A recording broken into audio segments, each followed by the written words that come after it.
SABC reporters from around the country to reflect on some of the important stories that they have covered. Let's kick things off today with Iviwe Poti, who is in the Eastern Cape. Very good morning to Iviwe. Well, the Eastern Cape has had a busy news year, isn't it? Topping the agenda was the bold stance taken by university students against what they deemed a rape culture.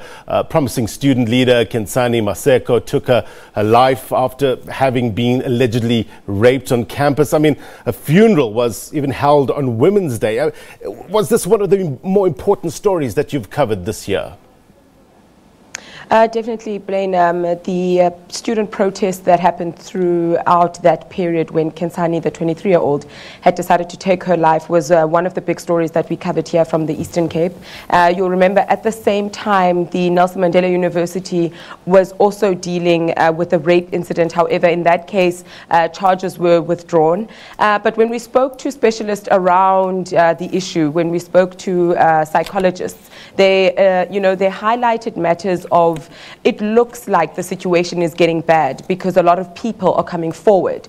But if we do have a generation that is able to come forward and say that I've been sexually violated, I've been exposed to gender-based violence, or I have been raped, it makes the situation better because it then creates platforms of education and awareness. So because one of the difficult things that were identified was to have to relive or retell your rape ordeal or gender-based violence or sexual harassment, having to go to a police station and open yourself to a complete stranger to tell them in terms of what happened to you. So the more we see people coming forward, the better the situation might actually be for South Africans, and especially the youth that find themselves in this situation at university level. Yeah, they call it secondary trauma, isn't it?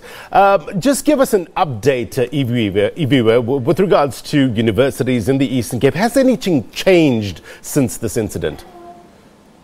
Well, Blaine, what we can tell you is that since about 2014-15, if we speak also specifically to Rhodes University, they've been engaging in a lot of sessions and education and awareness programs with students, as well as the Nelson Mandela University. I mean, we've seen throughout the country, Wits, Rhodes, Fort Hare, Tshwane University. We've seen the silent protest, we've seen the silent march, we've seen the naked march as well. Even when this incident happened with Rhodes University and the Nelson Mandela University, it was exactly a week after students and academia, lecturers as well, had come together in terms of educating the youth, in terms of to say what is no and what is consent. So those are some of the topics that are happening. When we spoke to the SRC at Rhodes, they did mention the fact that security had been beefed up on campus. However, these incidents are actually happening between individuals that know one another, boyfriend and girlfriend. So it's happening in private spaces. So those are some of the difficult challenges in terms of trying to educate young men into like what is no, what is consent, and that the most important thing when it comes to sexual interaction is that you can say no even if you are in a relationship or even if you guys have started with the deed. At any point, you can say no. Yeah, that's your right, isn't it?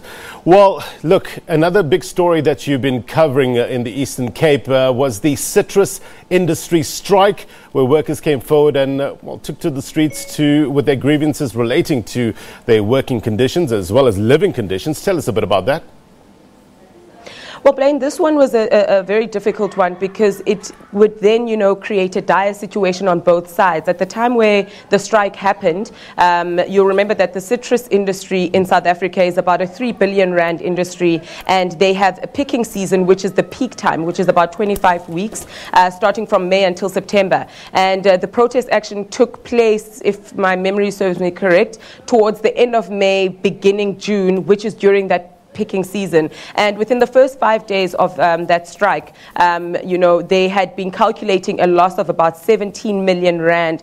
But however, you could also feel the distress and discomfort of workers, the pictures that they were painting and the stories that they were telling us in terms of the situation and conditions that they have to work under. At that time, they were earning between 15 and 17 rand an hour. And they also felt that some of the methods that, they had to perform in terms terms of productivity when it comes to work. They felt that it was slavery, that if you pick a certain number of oranges, you'll get a specific bonus.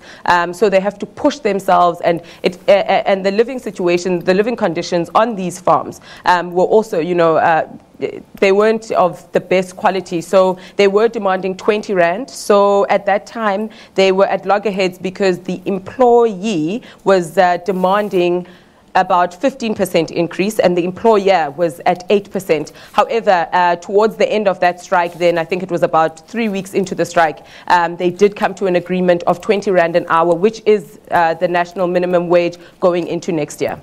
Iviwe Poti, always on top of things in the Eastern Cape. Thank you very much indeed, my friend. We'll catch up with you soon. Des?